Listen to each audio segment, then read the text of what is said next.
Join me as you and I and you take a journey to become better writers together and geek out.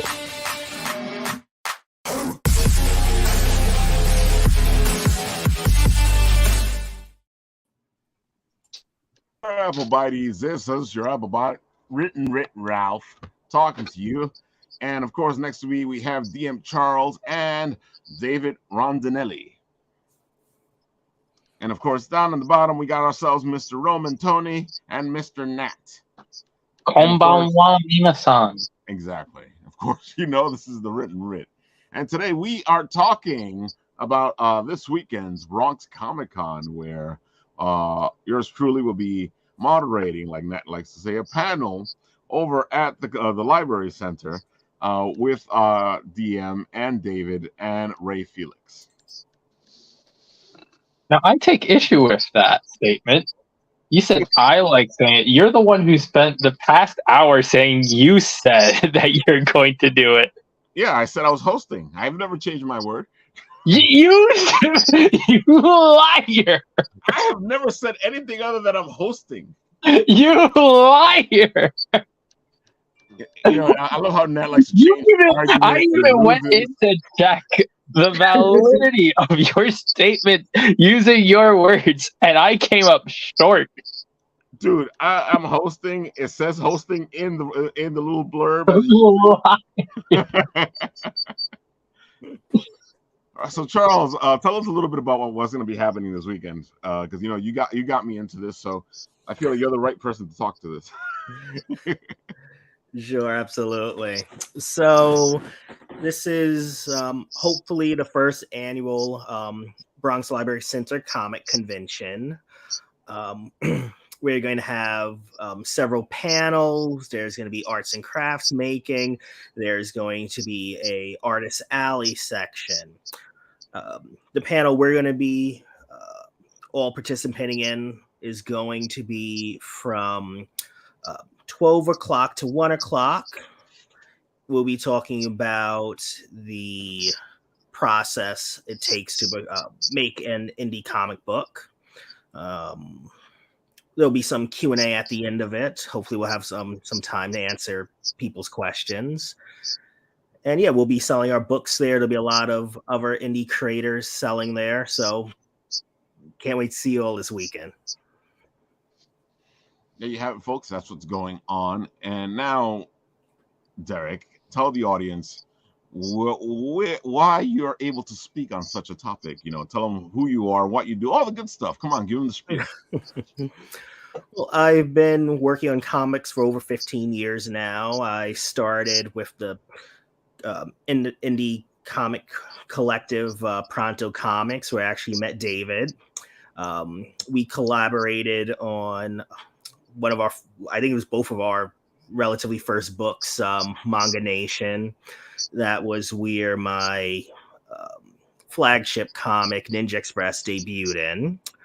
I'm also currently working on another series called Cuba Crusaders, and I'll have volumes 1 and 2 of Ninja Express available for purchase Saturday, as well as issue 1 of Cuba Crusaders. Ninja Express is a manga-inspired action comedy about a boy who joins his high school ninja club. And Cuba Crusaders is a comic book. It's a superhero anthology comic about superheroes working 9-to-5 jobs. So it answers the big question, what happens when a superhero clocks out for the day and then a supervillain attacks? That's funny. Now I want to know. Inquiring minds want to know what's going on, what's happening. So, David, give them the rundown on you and all the beautiful things you do. I think David froze. Might be stage fright. No, it froze. Oh, no, I think he clocked out. He's actually a superhero. If they want to find out what happened to David, they need to read your book, right? Yes, absolutely. To be continued. So, Charles, you've been part of Pronto. You know, we like talking about Pronto here because it's you know, especially me, because I've had a long history with them. What do you think is different from Pronto to how things are handled now when it comes to indie books? Unfortunately, with at least in the New York area, with Pronto gone, there's a void that hasn't been filled in many years. It gave the New York indie comic community like a meeting place, a place to get together, to collaborate. A lot of people working in the comic industry or still just putting out indie books got their start at Pronto. Todd Matthews actually going to be one of the vendors in Artist Alley on Saturday, so make sure you check out his stuff as well. Yeah, it's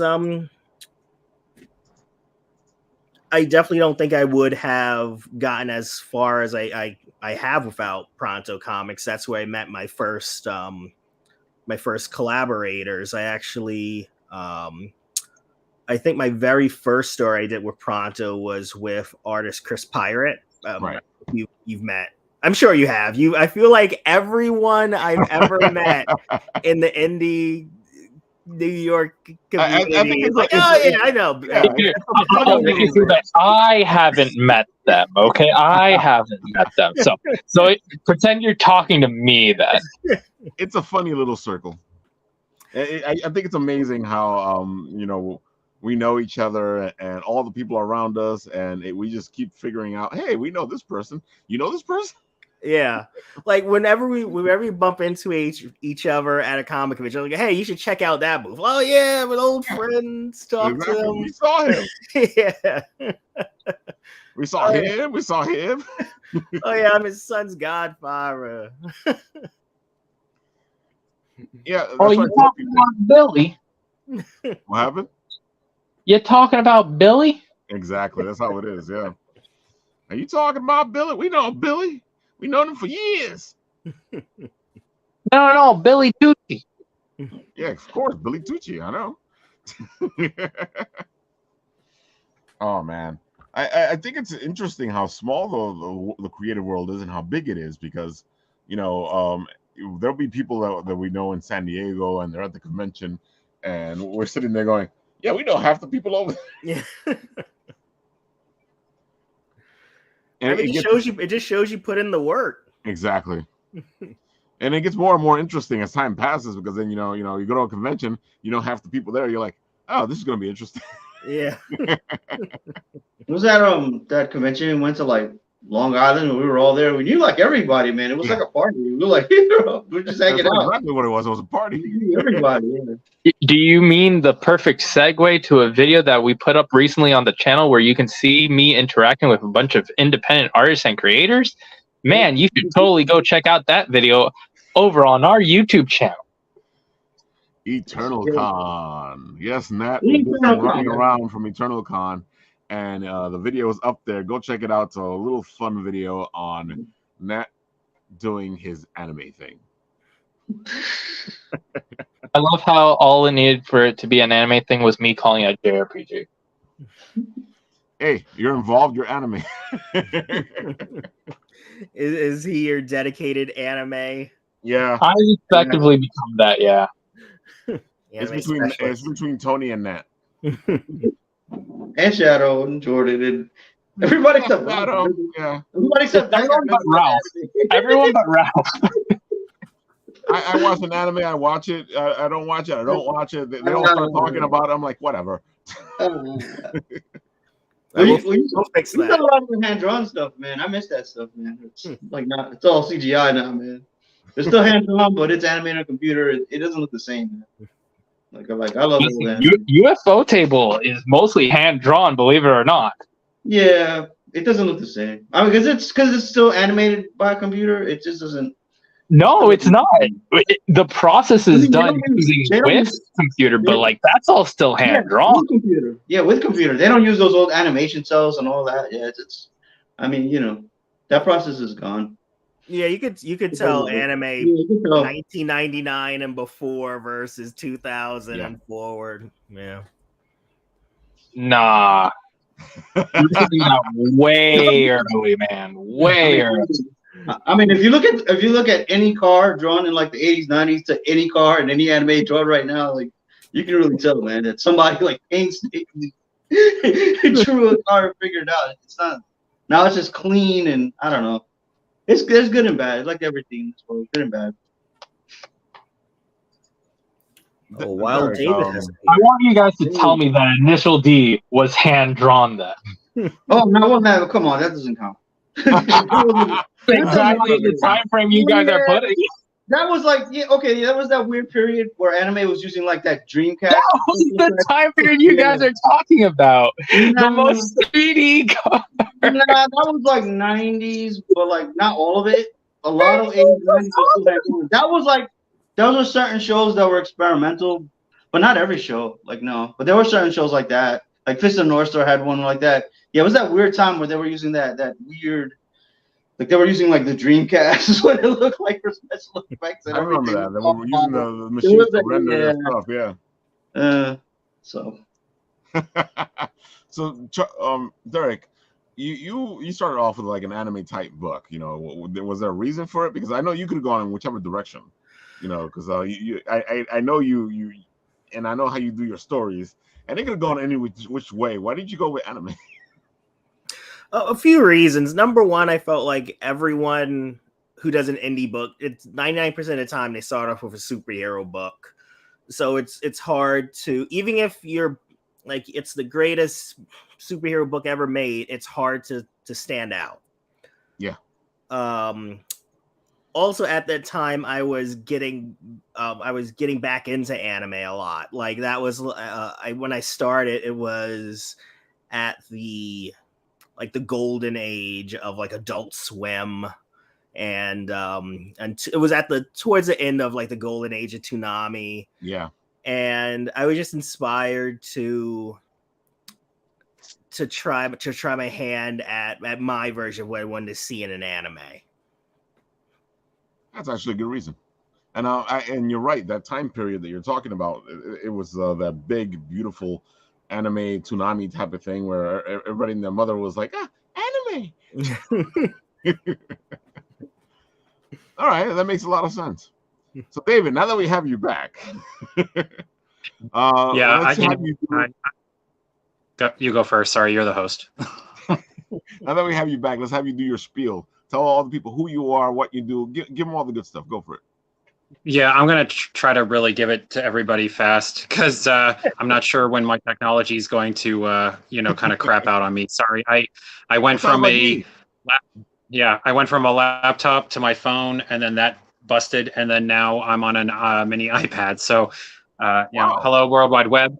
Yeah, I'm David Rondinelli. As Derek kind of mentioned, we met through Pronto, and I kind of got started in comics probably now. Probably close to around the time that Derek got involved. But I think it's only been about maybe 12 years, something around there. But it was actually back in 2009. I was a volunteer at the MoCA Museum. That's when it was still kind of like its own museum before it merged with the Society of Illustrators.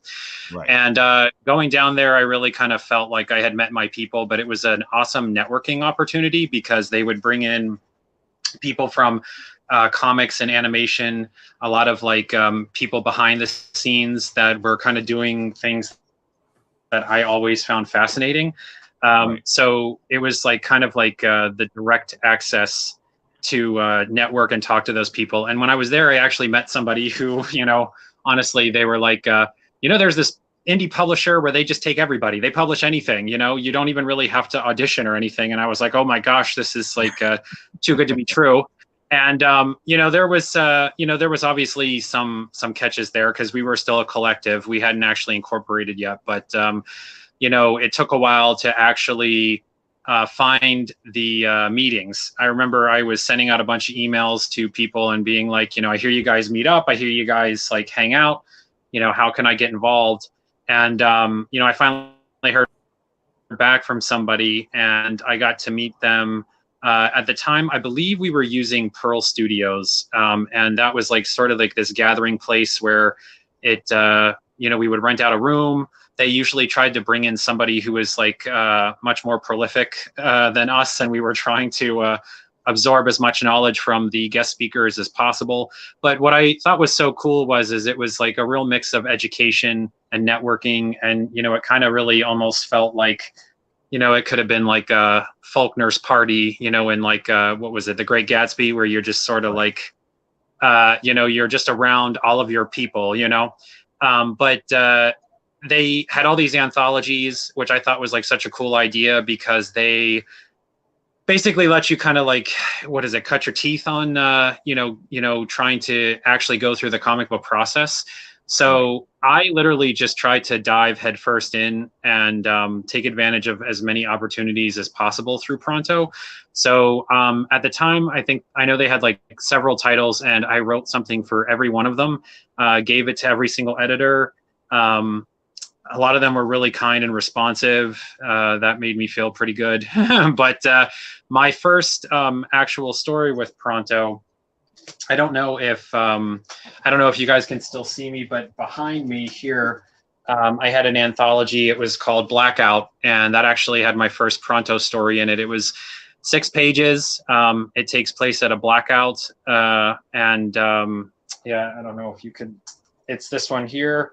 But basically, my story was about two brothers that work at a pizza shop, and when the blackout happens, it kind of awakens this vampire that's been living underneath the pizza shop, and he kind of has to go down, and he ends up slaying it. So it was a lot of fun.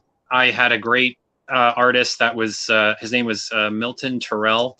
I'm not sure whatever happened to Milton, but wherever he is, I hope he's still drawing, because, he really, I think he was the first person that ever brought a story of mine to life. So I thought it was such an amazing process. But from then on, I really wanted to absorb myself, not into just the creative side, but I also got involved in kind of more of the business side of it. So I got very much involved with the board at that time. There was a lot of rotating, jobs that people had. And I really wanted to get into editorial, but a lot of times they were saying, well, we need somebody to kind of be the treasurer. We need somebody to do the distribution. We need somebody to kind of make up our press kits. So I pretty much did all of those jobs. I was the treasurer. I did distribution. I would try to do a lot of our press kits. I would call a lot of like stores within the tri-state area to see if they would carry any of the Pronto books. I used to set up book signings wherever anyone would take us, where we could go and we could, sell our work. And along the way, I just kind of grew as, things in Pronto changed. And we eventually incorporated as an LLC. And there was another editor at the time who did the first issue of Manga Nation. And that's where Derek's first chapter debuted. I was working on another story, which was kind of, at the time, a little bit of like I was like thinking, okay, if it's a one-off, if it doesn't go anywhere, that's fine. If you see the picture on the far left there, the book Stray, that's kind of what it was. At the time, our editor-in-chief was saying, well, we have lots of people who want to do your kind of like, archetypal storytelling with, your guy that can go out and solve problems. Had a lot of the very much like superhero archetypes. They were all trying to, solve mysteries, fight crime, take on gods, monsters, all that stuff. They asked if we could write stories that would kind of appeal to different kinds of audiences. So I targeted the children's, girls, that kind of thing. Right. Thought maybe that might bring in an audience. I actually happened to meet a really great artist from Canada who was very lovely to work with. And she, I thought, brought a really great quality to the story that kind of inspired me to kind of continue with it. So I had no intention of really keeping that story going as long as it did, but it ran through most of Manga Nation.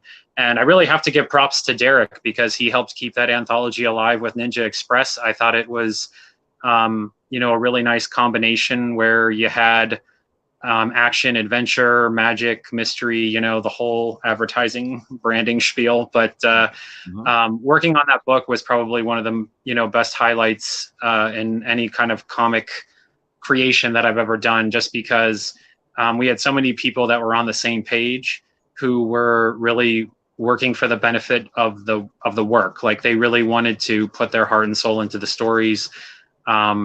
We had a lot of talented people who were working on it with the artists. When I was editing Derek's work, I really thought he had such a great command of pacing. Like, his stories always had this really great way of fitting in everything within a good amount of page count. So I thought it really made Manga Nation, just a fun read. It lasted for 10 issues. Unfortunately, COVID killed a lot of things, and it kind of sank that side of it. But I really kind of felt like we still were kind of Phoenix rising from the ashes, where our work got to continue, because, obviously I still sell the trade now. And as you can see, I've worked on a lot of other projects, a lot of things from anthologies. I'm not sure if I could really say I have one claim to fame, but I know one book that was really well done that I took a lot of pride in was Node. She's kind of like up in the far left there. I really like that book. And then I kind of had like the picture that you're showing there was taken from Mocha.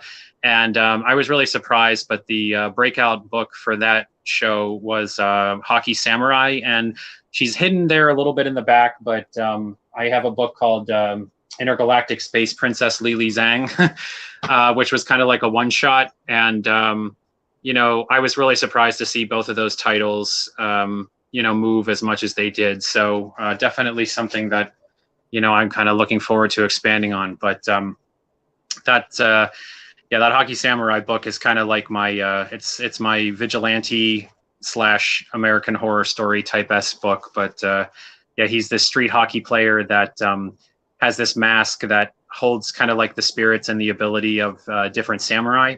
And him and his sister, they have a side business where they clean haunted houses. So that's sort of the premise. Side business. Vigilanteism doesn't pay well. You gotta keep a day job.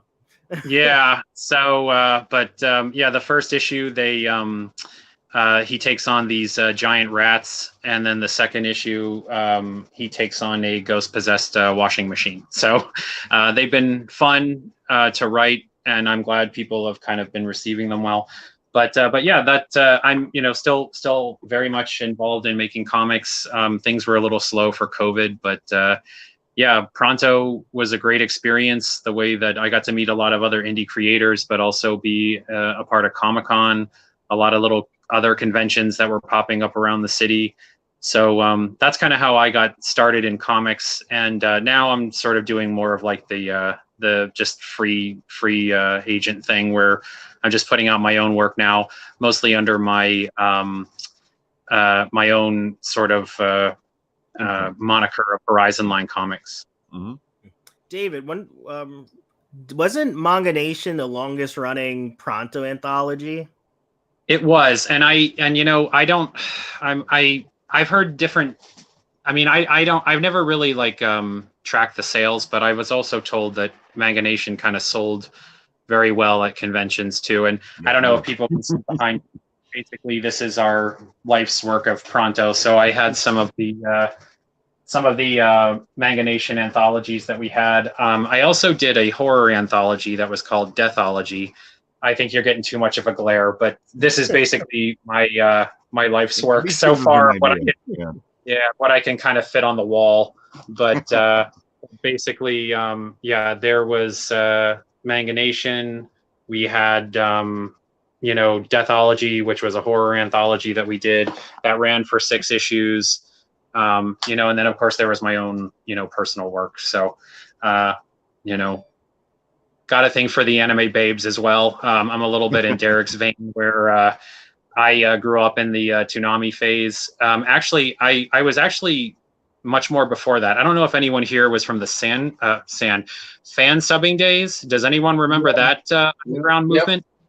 Yep, the VHS tape. Yep. It was kind of I do, but not from your age. I'm a much younger fan subber.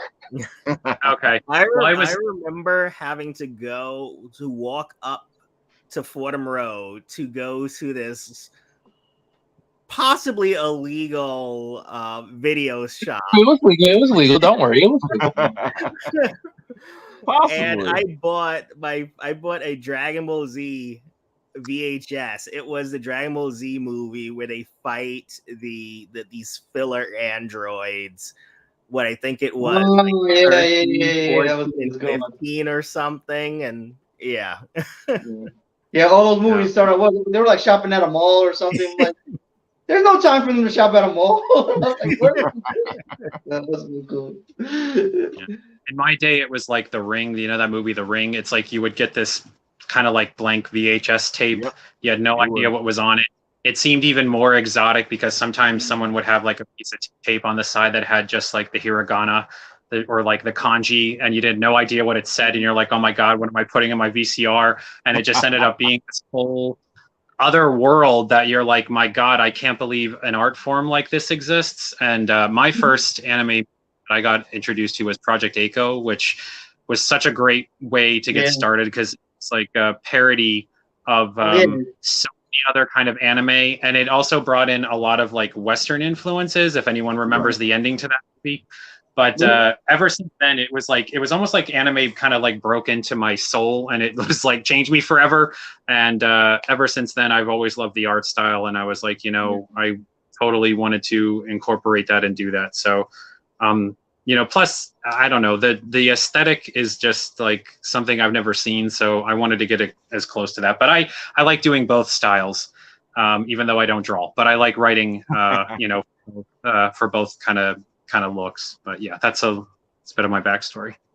Yeah, that's a good gateway for if you go to comics to anime. Yeah, because it was what it was. Spoiler for a very old show. It's Superman and Wonder Woman's daughter versus Iron Man's daughter. So, yeah.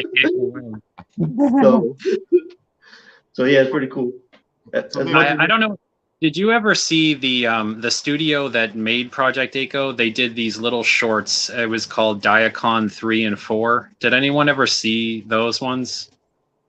It sounds familiar. I've heard of it, but I've not watched it. Yeah.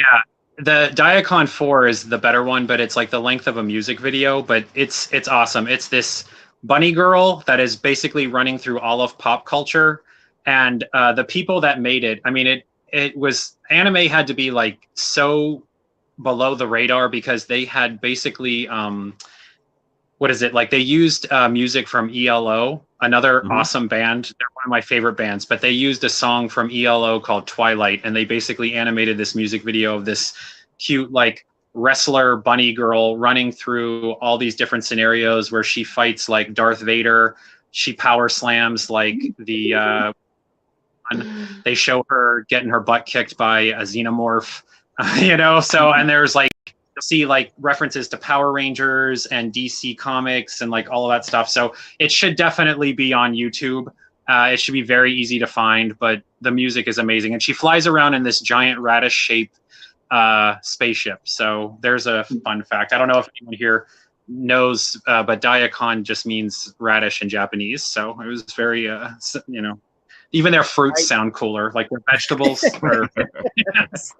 It's true. I never saw this, but I know I've seen like clips and GIFs and screenshots from this. I just never knew what it was. So I know what I'm doing after the show ends. Yeah, it's a totally fun 4 minutes if you get a chance to watch it. I'm just looking through like the production company's history, and it's like all I'm seeing are memes. Like we got both OG JoJo's on there, and it's like, oh, those are memes. Oh man, David, here's a question for you. I asked Derek as well. I love having the old guys from Pronto come onto the show, and I always ask the same question. Especially because we're going to be talking to Indy this weekend at the con. What do you think the difference is between what you did with Pronto and how things are now? Well, oh gosh. I mean, I could probably go on forever. So if you guys need to rein me in, definitely let me know. But I guess there was, I was a younger man in my Pronto days too, and I guess I sort of felt like anything was possible. It being a part of indie comics, it kind of felt like it was a step towards the future because we didn't have like the Marvel Cinematic Universe and these like sort of giant ongoing movie universes that we experience now. They weren't as prevalent back then. So there was this notion that like I don't know, those things helped, but they also hindered in the sense that like you kind of felt like comics were getting back into the mainstream, and so people might be open to indie titles, and your stuff could be kind of like, I feel like everybody kind of hoped that they would be like the next Ninja Turtles. Like those were indie guys that turned into like a conglomerate. But back then, I guess just because I was younger, there was a stronger sense of hope that like, hey, this could turn into my own little media franchise. But now, I don't know. I'm just sort of like, comics are kind of like my children. And it's one of those things where it's like, okay, if they don't go off to be the president of the United States, I'm happy that they just exist, that I can hold it in my hand and I can flip through it. I'd rather have it than not have it. But I guess if I was trying to look at the time period, it just seemed like that sort of genre making, and it was always popular, but comics especially seemed like there was this fresh ground that could really be explored and hopefully picked up, by a wider audience. Now, I think, I kind of think maybe the same old rules are true, where it's sort of like, they want established properties that people kind of already know about. So yeah, I don't know if that's really like a strong answer to the question, but I don't know. I think it just showcases where we are right now. Yeah, it was it just seemed like a time period where like anything could happen, it just was, I know one, I used to pitch my stuff all around Comic Con, and I remember this one woman who was in a much more higher position than I was. She would say, you guys are the wave, you guys are the future. Indie comics are where they're going to go to look for fresh material. You're on the precipice. So I'll just echo her sentiment and, kind of hope that it happens for one of us. So. Well, it definitely is the future, because right now we're in a point where the big two keep doing the same things over and over and kind of flooding the market with stuff that you're like, what the hell? And then, I kind of feel that in doing so, they're kind of destroying things for everybody. Because, everybody's like, another Batman book? I feel like it's definitely still there, but I feel like every once in a while, at least a few times a year, some small indie book sneaks through and becomes like a big thing. Yep.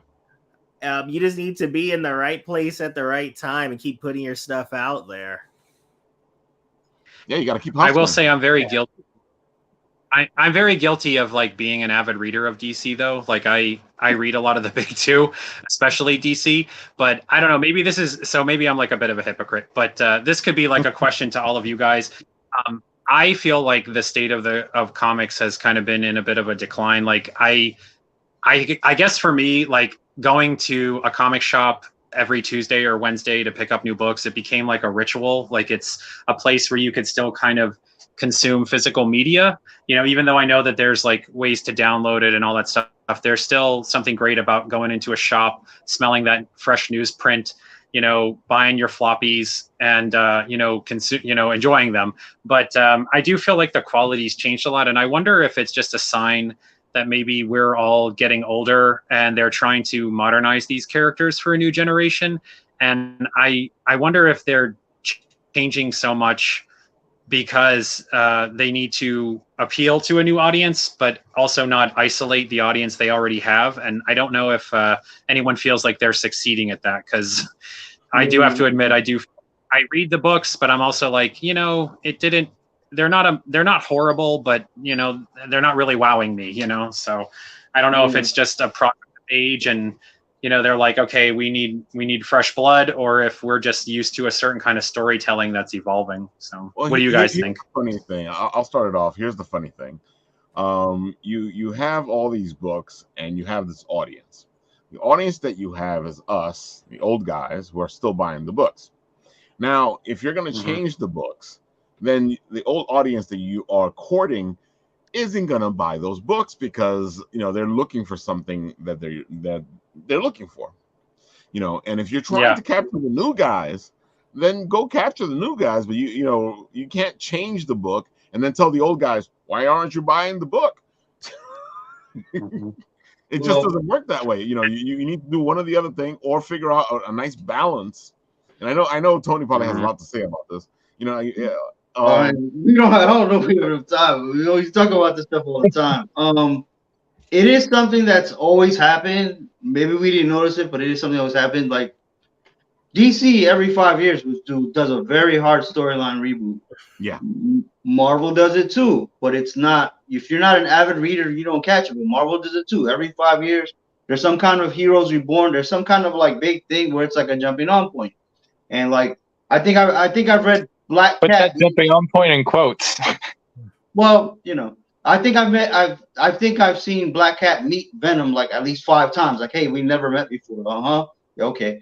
Because it's kind of like they do the same thing. That is for new readers. So they've always done this. It's just the problem is now they're not so much trying to get like the new readers. It sounds like you say they're trying to go after that new generation. They're trying to, you know, not it's like it's weird. It's like they want to get rid of us and they want to appeal to this new generation, this new crowd, which is not. I mean, it was just way too late for that. That crowd is not reading comics. That's not going to happen. They're reading manga. They're doing something else. They're playing video games. You're not going to get them. You're just pissing us off. So you're just pissing off the audience that you have. You know, you're not going to get them. It's just, I mean, I don't know. I mean, the big two have it's difficult for the big two because it's this balancing act of keep the old audience, get new readers, and you do need those new readers. Right. And I feel I feel that the big two, they'll introduce these new books, and the old books will kind of cannibalize them. So I just finished reading Scotty Young and Roberto Ramos's run on Strange Academy. So if anyone doesn't know Strange Academy, that's a really good book. It was a really good book. It was a really good book. So it's Doctor Strange pretty much starts a magical school, and there's some new characters, some legacy characters. Right. They come to this school and they learn magic. One of the books too that if you wanted to like attract younger readers, that was the book. But was it marketed that way? Does it push that way? Does anybody outside of comics know about this? No. So they didn't advertise. They didn't. No, like it came. The volumes came in manga in a smaller format, which makes it easy for manga readers to read. But I felt like they didn't advertise it well. Like the Marvel Cinematic Universe is huge. It's probably the biggest franchise in cinema right now. Right, yeah. Like a Marvel MCU movie or TV show is almost always in the theaters or on Disney Plus. Right. And they have never once had a commercial, like a trailer or commercial or anything, any type of advertisement like, hey, the comics still come out. I always thought that. that they lose this. They have these big movies, and they don't do nothing. Half the time, they kill the character off. That's in the movie. So what's funny is a lot of it is our culture. There's still a segment of our culture, even now, that looks down on comics. That looks down like this is like, you know, whatever. These are movies. This is whatever. This is so much better than comics. And then it's weird. You get people who think these things.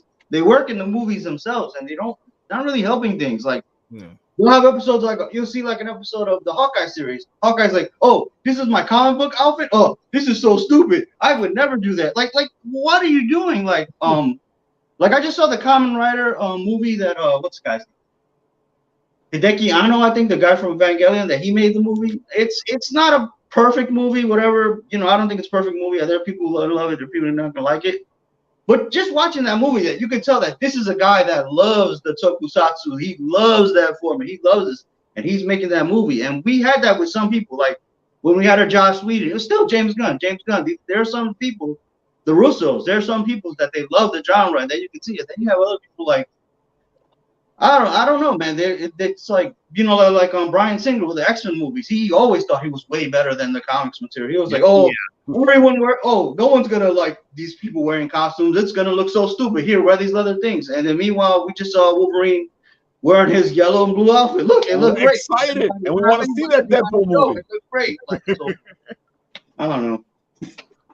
I gotta totally shout out Kamen Rider. I saw that when that came out. I thought it was wonderful. That whole cheesy '90s looking like we're fighting on some random Japanese. Yeah, but I mean, he loved. I mean, my with the guys, you know, if you watch Evangelion, you know, if you watch Evangelion, I don't know.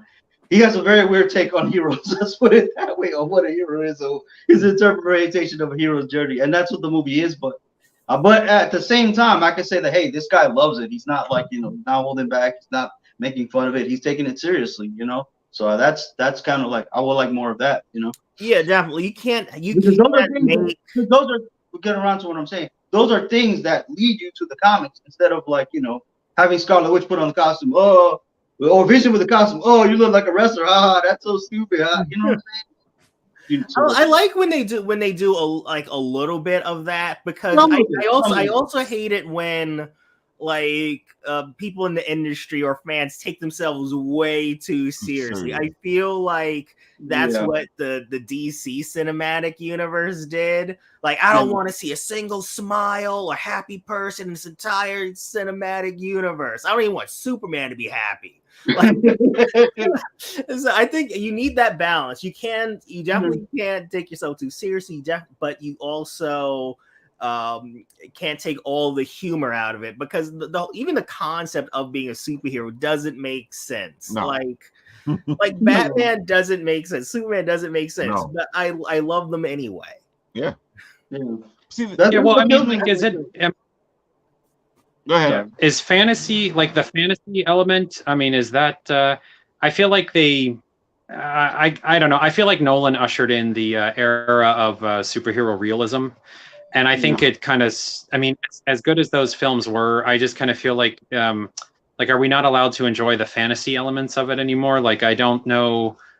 I mean, I guess when you do think about it, someone dressing up like a bat, running around a city. I mean, he died pretty fast, especially up against like the Justice League. But I mean, I kind of felt like, isn't he a version for boys? Like, you know, he's got all these gadgets. He's a millionaire. He doesn't have to be beholden to his parents. You know, I mean, he's like eternally got all these toys to play with, you know?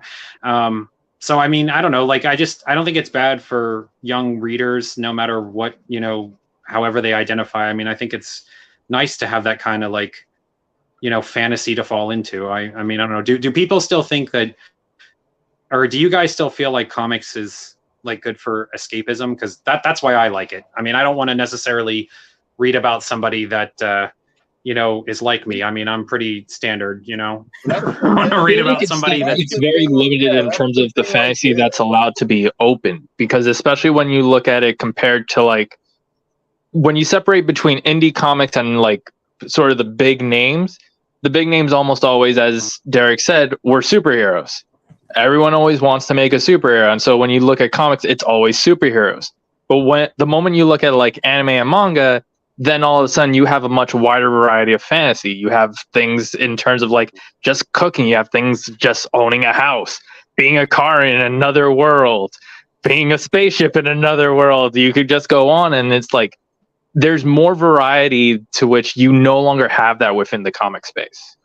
And I feel like it's getting it's definitely getting there with companies like Vault, Boom, Image. Like one of my favorite books that's still coming out is Monstrous. That's just like it's a dark fantasy series, and it has that anime feel to it, but just about like this war. I loved also from Image. I loved East of West. That was like a sci-fi western thing. My favorite book from Boom Studios that's coming out right now is Something's Killing the Children, was kind of like a monster of the week, kind of like Buffy the Vampire vibes going on. Mm-hmm. I feel like the problem is the big two who come out with maybe like 50 books a month. So that's like 100 books on the shelf. They kind of oversaturate the market. So when there's someone who wants to get into comics but doesn't necessarily like superheroes, there's this barrier for them. And I think the comic industry needs to do a better job of really telling people there's more out there. And I think if the big two really want to bring in new readers, especially the manga crowd and the anime crowd, they will refocus on books that aren't just people in spandex punching each other. Like I've been obsessed with Strange Academy the last few years, and it just ended, and I wasn't happy with how it ended because it ended in, without going into too much spoilers, it ended in a big superhero slugfest. I didn't want to read a superhero book. I wanted to read a weird school book. Right. I wanted a entire chapter of them planning to go to prom. I wanted to see a volume of them in magical detention. What happens like with that? DC came out with a book a few years back called Gotham Academy, which kind of like Scooby-Doo, but with Batman villains, and like one of the kids was a Clayface clone, and there was a Man-Bat at school. Like, I feel like if they focused on like what could have been cool is if we get like a law show of how do you prove someone's a murderer when they're shapeshifters and clones and alternate reality copies of themselves. You can do so much in these crazy connected superhero universes besides just having good guys fighting bad guys. And I feel like the big two aren't really they want the crowd, but they're not willing to give their weird side books enough visibility and time to get that audience. And they're definitely missing out on capturing those audience. Like when you come out of the theater, like why don't they have something weird? Hey, bring a ticket, bring your movie ticket to a local comic shop and get a free comic or something. You know, there's stuff you can do. There's stuff you can do. Well, it's because when you take a look at what they're doing is they're just doing what they think works, which is crossovers. Attack on Titan fighting the MCU. Anybody else remember that? I do. And since those haven't been working, now they're doing the complete opposite, where they're just shipping them off to get turned into manga. The reality is they're not really learning. They're just like, well, this didn't work, so we got to do what we think works, which has been proven according to our stakeholders and whatnot. I'm just picturing all the big wigs at Marvel. Like, what it's like. Yeah, they look at it more from the angle of what makes money. I don't care what's creative. I just care about what makes money. I'm not gonna lie. I'm looking for. Well, do you think it's a branding issue? I was saying I'm not gonna lie. Do you think it's a branding issue? What do you mean by branding issue? Yeah. I mean, I feel like a lot of readers, like, I mean, I don't know if this will be PC, but like, so I was really looking forward to the She-Hulk TV show.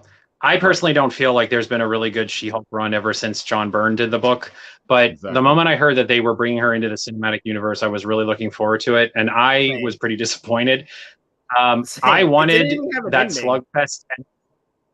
Well, I wanted that slugfest ending. And I was like, yeah, I mean, I want to see a good Rumble with all the Hulks. And I was so...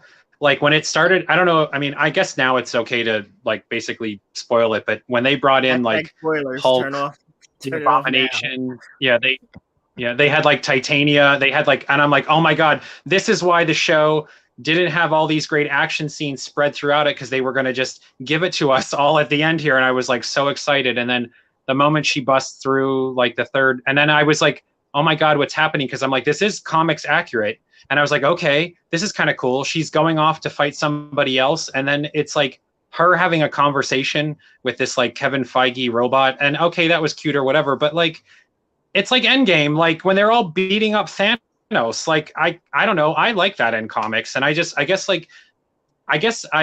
there's the sides that teeter on this notion of like create new characters or try to reinvent the old ones. And I feel like a lot of publishers are a rock and a hard place, because it's like, I think a lot of them want to tell stories where it's kind of like maybe more slice of life, maybe more down to earth. Maybe it is just kind of like magical detention, or, maybe they want to tell just like, a comedy, a law firm comedy with something like She-Hulk. But like, I just feel like when I first heard of She-Hulk, it was, she was savage. She, beat the crap out of everybody, and Superman was the same way, truth, justice, the American way. And he, I guess it was maybe kind of solving problems with your fists, but that's what kind of made it fun. It's like when you watch WWE, you want to see them have a SmackDown, not necessarily like, talk their problems out. I'm sure they're all buds. I'm sure after they're done practicing, they all go out and have a protein shake, and gossip like everyone else. I think they got an audience. Well, I we think need a little bit of everything. Yeah. And at least with the big two, it always comes down to the slugfest.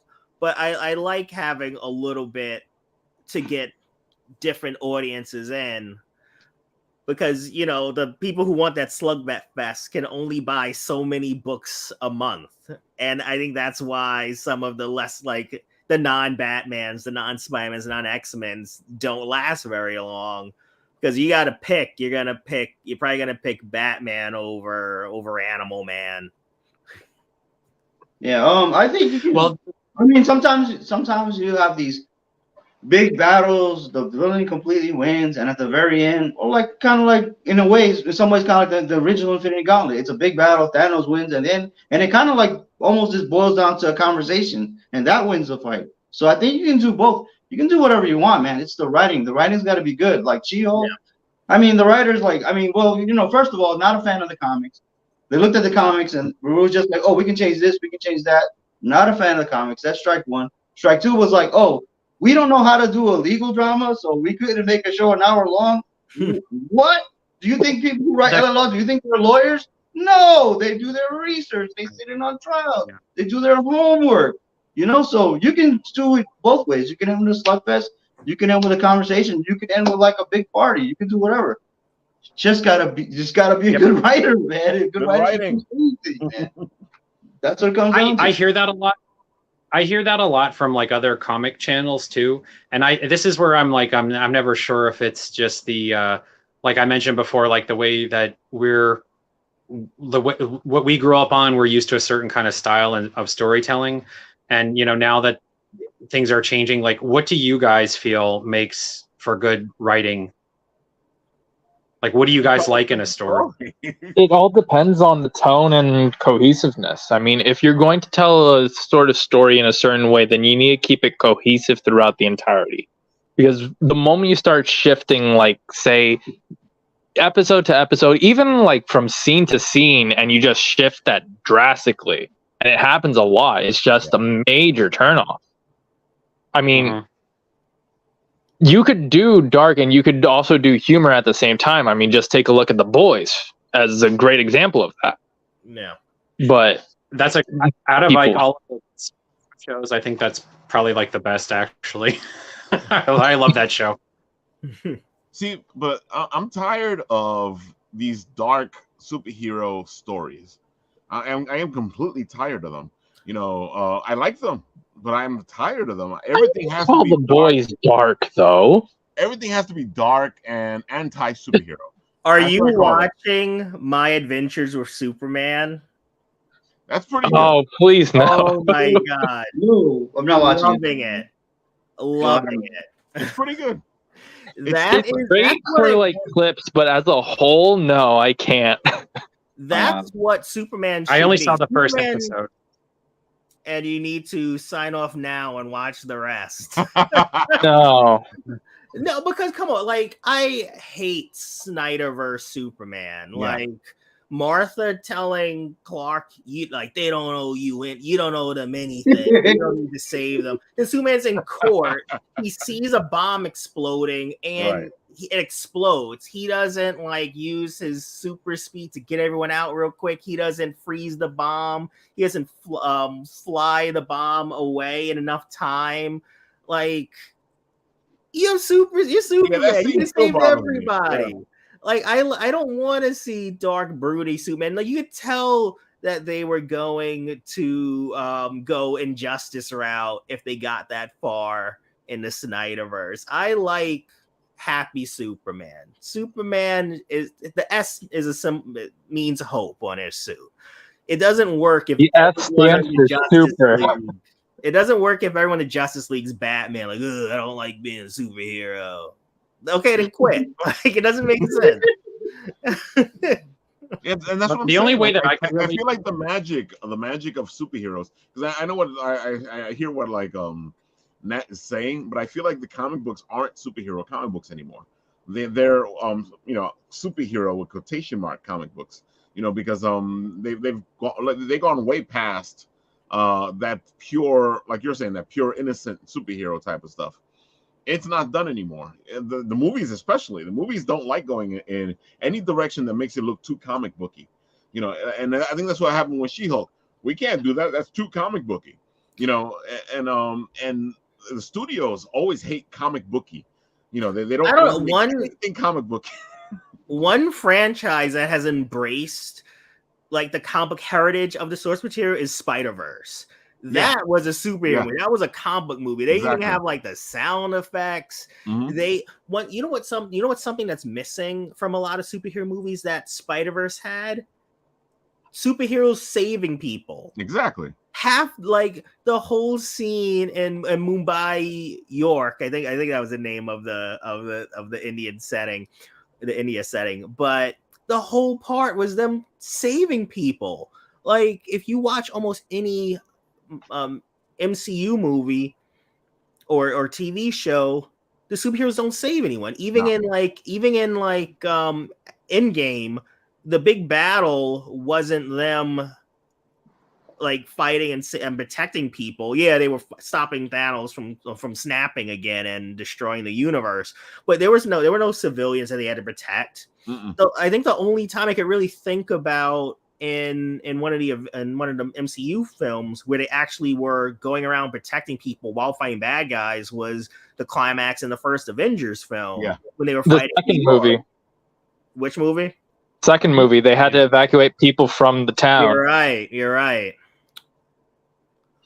But yeah, like, you think they did that because everyone was talking about, like in I think it was Man of Steel or BVS, where they're like, oh my gosh, all those people died, and treating it like it actually happened to real people. But I mean, do you think Marvel was just like, okay, DC's the punching bag, let's not do what they did to stay in the public's good grace? But I mean, I did feel like some people kind of like took it too seriously. Like, nobody actually died, but like when they showed him, they needed a reason to kill off Quicksilver, so that way they have a sacrifice. Yeah. And so the only solution they had was, well, what if he like dies trying to evacuate people and he gets shot by a bullet that he could have easily outran? So I still don't know how to move that car. I hated that movie, but in retrospect, like Age of Ultron, is like, you know what? After I saw She-Hulk, I was like, you know what? Maybe I was a bit too hard. Dude, I think the only thing the Fox movies did right was Quicksilver. Agreed. Yeah, but I like the Quicksilver from the Fox universe way more than I like the Quicksilver from the MCU universe. You mean you like the montage? Yes. I like him. I like the actor. He does a great job with it. The other guy was kind of. WandaVision, what's his name? Larry Butts or some kind of joke. Ralph Boner. Ralph Boner, right? Yeah. But another movie that recently came out that a superhero was a superhero was the latest Batman film. He saved people in that. He was in the suit. He was Batman. and I felt like that movie captured the dark grittiness of Gotham City without erasing the comic book heritage of it. He still had his gadgets. He was still doing his detective stuff. He was still fighting crime. He actually kept his mask on, unlike a lot of other superhero films. You know, and it's funny though, because I know one of the reasons why they do that mask thing in the movies is like, well, we're paying this guy millions of dollars to be in the movie, so we're gonna make sure he's in the movie. I'm like, no, dude. I can remember many comic books where you don't see the person, you don't see the hero's face through the whole freaking book. Like the first Deadpool movie, that movie, he's like masked like almost the entire time. Anybody have a problem with it? Nope. No. Because Ryan Reynolds come around and think the mask all the time. It's all jacked up. I don't know. So Mandalorian proved that as well. Yeah. You know what movie I feel like started the trend of this hero can never be in the mask? The Sylvester Stallone Judge Dredd. He wears the mask the first 5 minutes, and then for the rest of the movie, he doesn't have his mask on.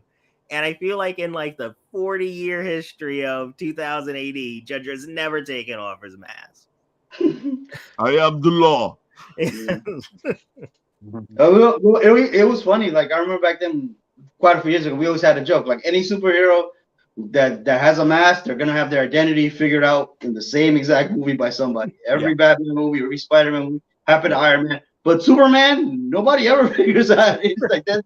In the Christopher Reeve movies, nobody figures it out. Like, that's because he's not wearing a mask, so they don't have to get rid of it. Lois Lane figured out. He erased it with a magic kiss. You know, like it's just that's it. Like can't figure out Superman, but Spider-Man, Batman, before the movie's over, so somebody's gonna figure it out. You need that angst. Power. You need that drama. Oh my god, dude! It's funny that you said that the whole thing about the Dark Knight. Like I know I'm like on the opposite spectrum of this. They were good movies. I enjoyed them, but they're not my favorite Batman movies. You know, I don't like that Batman because he's a whiny little child who quits, and I've never seen a Batman quit.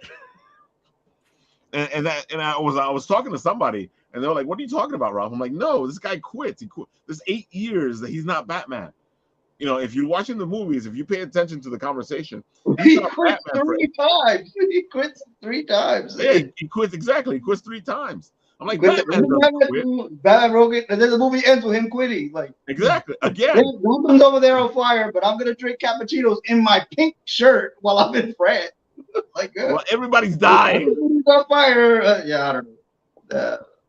I like those movies, but I never seen any of them more than once, and I don't know. And there are people who like. Especially Dark Knight Returns, there are people who watch it over and over and over. I said, no, I saw it once. I'm good. I don't ever, you know, I like them. I'm not saying them bad, but they're not my thing either. I like more fantastic things. I don't need like hyper realism either. You know, like I like the more fantastic things. This is why I read comics. You know, like you know. See, and that's why the Fantastic Four hasn't worked because they keep trying to make them unfantastic. Yeah.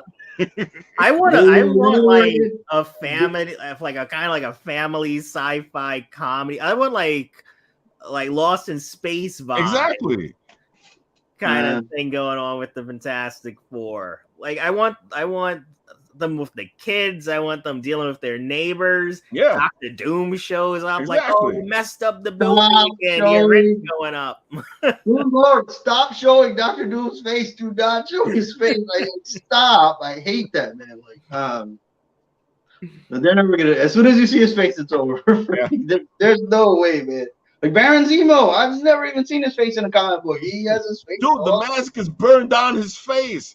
He has a big glow. He put it on for a little bit, and Captain America was like, put it off for a little bit, then he took it off. Like, we need to see their face. We're paying them to see their face. Don't pay them. Get a voice actor. Don't pay them.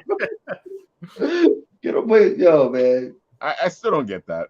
And that is, you guys brought up another thing that I've been talking about for a while is and I understand that it causes drama to reveal the hero's secret identity, but I'm tired of all this reveal the secret. I'm like, Tony said it right. By the end of the movie that somebody's gonna know who the fuck this guy is.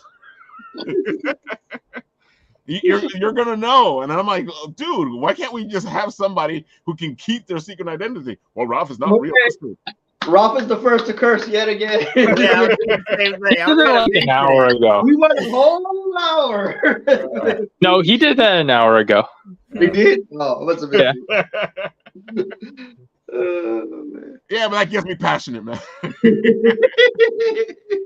All right, I see where. But again, all we've talked about is just superheroes. Like, where's one show or movie about something other than superheroes from any major publisher? Like, we have no variety. Well, if you remember, Well, like, I mean, I don't know, is there like all of that? I mean, didn't we sort of have that with like Game of Thrones and what's the one about the zombies? Is that The Last of Us? I guess that's like Walking Dead didn't have a movie; it had a TV show. Okay. Yeah, but that's the same thing. You know, you're gonna get either movies or TV shows. Yeah, but you don't make as much off of the TV shows. It's made differently because you make the money off differently with TV shows. That's why they last for so long. That's why The Walking Dead didn't end for years when it should have ended like in season 2. That's because they had such high numbers that they were like, "Oh, we can make this back. We can bring them back." And they're still around because they got those characters in their own shows. Cinematic in other universe places. now. Yeah. We can talk about. Do you think there's something to be said about bringing?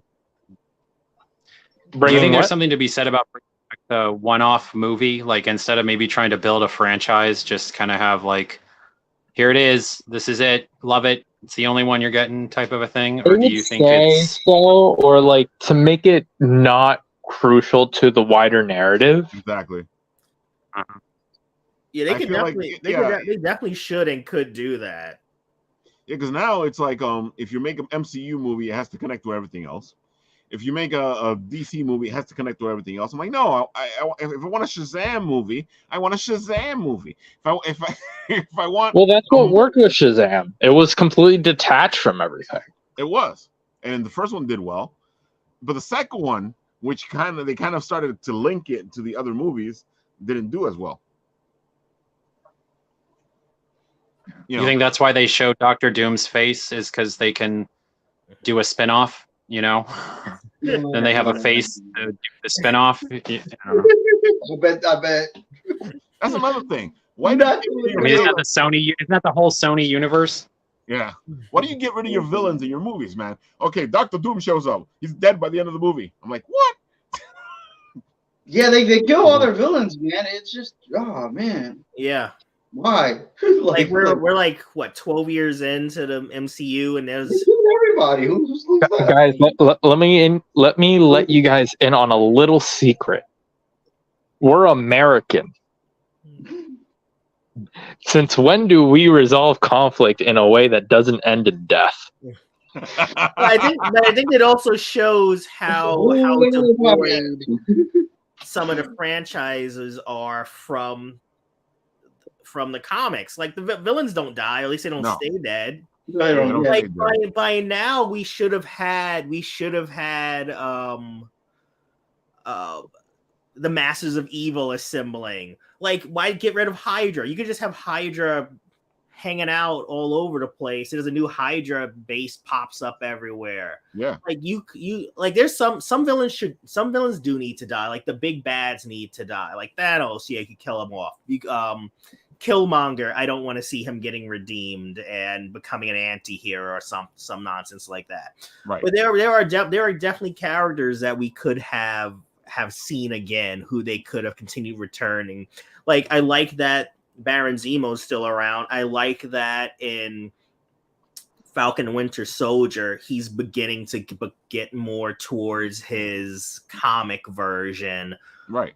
But we lost a lot of opportunities with a lot of other villains that we could have had around. I think like Vulture's still alive. There's some characters survived, but look what happened to Abomination when they bring him back. He's like You know who keeps Kind of a- getting killed but then keeps coming back? Megatron. How many times has Megatron died and they get brought back in the series with We don't- no we don't explanation, talk just about like the how they do it in the Bayformers. books? I don't He's talk back. about the Bayformers. The only good Transformer movie is the animated movie from the 80s. Okay. All right, folks. But like even there, they still bring back Megatron. Of course. No explanation. Oh, he's back. They changed them. And they took forever to bring back Optimus Prime, though. I still remember that. They're like, when are you going to bring him back? We're not bringing him back. When are you going to bring him back? We're not bringing him back.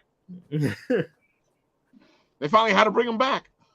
Because people were protesting outside the Hasbro offices. Exactly. All right, folks, you have been enjoying some serious geeking out. If you want to geek out some more, join us at the library this weekend. The Bronx, what is it? The Bronx Center? Bronx Library Center. The There you go. address is 310 East Kingsbridge Road in the Bronx. And it's going to be from 10 to 6. Our panel is going to be from 12 to 1. Yeah, folks, and you want to hear more geeking out stuff about indie comics this time around, you know, you got a little taste of it here. Go see our panel this weekend, and we'll share some more stuff about indie comics, especially if you want to make indie comics. You might want to hear some stuff that we might want to have to say over there. Will there be fried enchiladas? Maybe. You got to show up to find out. Exactly.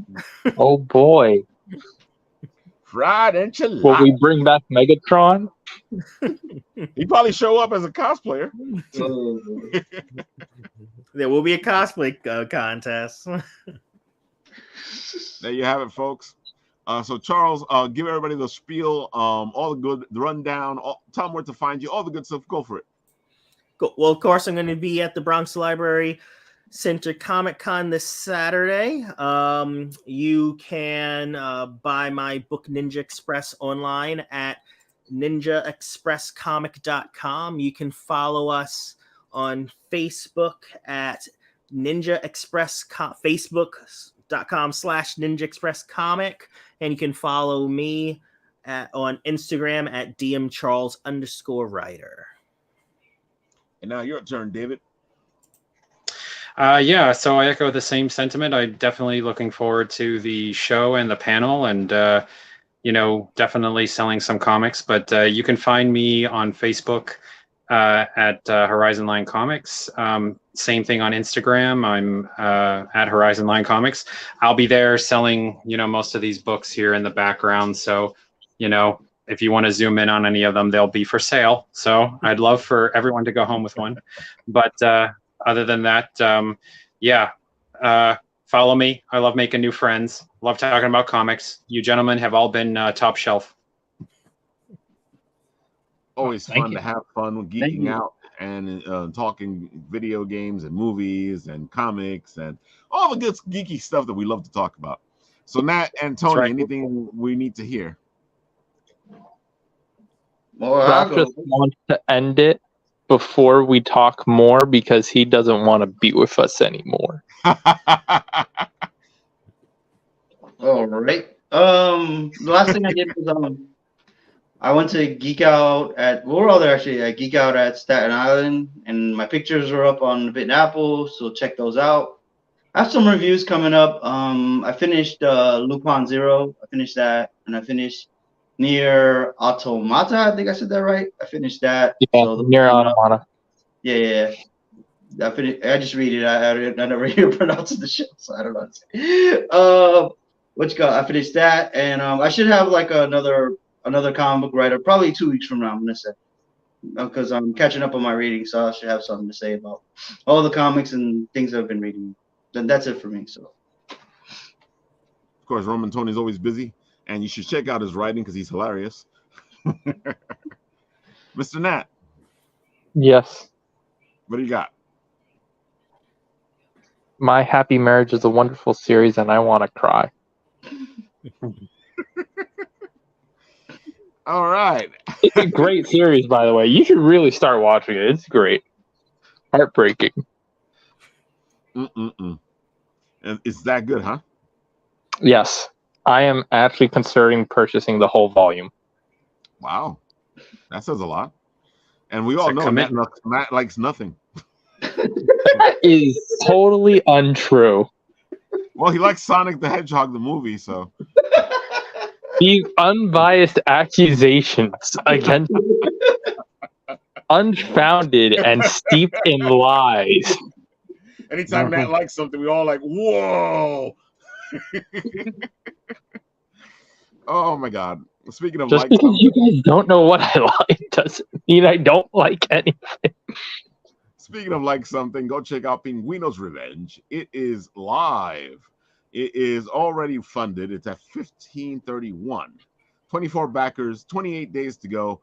You guys know you want yourself some Pinguino's Revenge because this book is a beautiful piece of work. So go check it out. Pinguino's Revenge. Rob Powers. Yeah, congratulations on meeting your goal too. That's great. Yeah, Rob. I think Rob said he met the goal in 2 hours. Oh wow, that's pretty impressive. Yep. It was like that's what he was saying last night. It was like 2 hours and they were funded, which is always a good thing to go because now you can relax and try to make more money. Because until you fund, or you're a nervous wreck. All right, folks. Join us this weekend in the Bronx for Bronx Comic Con and enjoy the beautiful panel that's there and, of course, the convention itself. And, hey, check out Derek and his books, David and his books, and Ray and Bronx Heroes and his books. And he'll be at the panel as well as our friend, I think is Magna AX.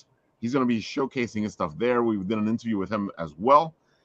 So, dude, there's a lot of stuff happening in the Bronx. Go check it out.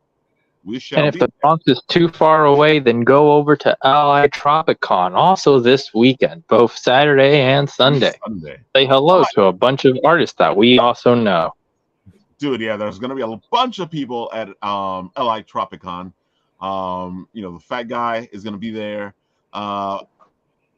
Dude, it is just going to be full of people that we know, actually. So, pick a con, any con, and go to it. Support your local cons. And then tell me what the taco tasted like. Tell me what the taco... That should be our hashtag. Tell me what the taco tasted like. All right, folks. Yeah, no, you don't want to know what that means. David? Hey, Shadow. Ralph, big shout out to you, Ralph. Thanks for the platform. It was it's been a while since I've done one of these things, so I feel like you helped me step into the modern world here. So, well, as I tell Derek every time he shows up, you guys are always welcome to. As you can tell, we like to geek out here, and today was a major geek. Yeah, we covered so many topics. It was beautiful. So if you guys need to come on and talk about something, or you guys just want to come on and talk, you're more than welcome. Cool, hit me up. Sure, yeah.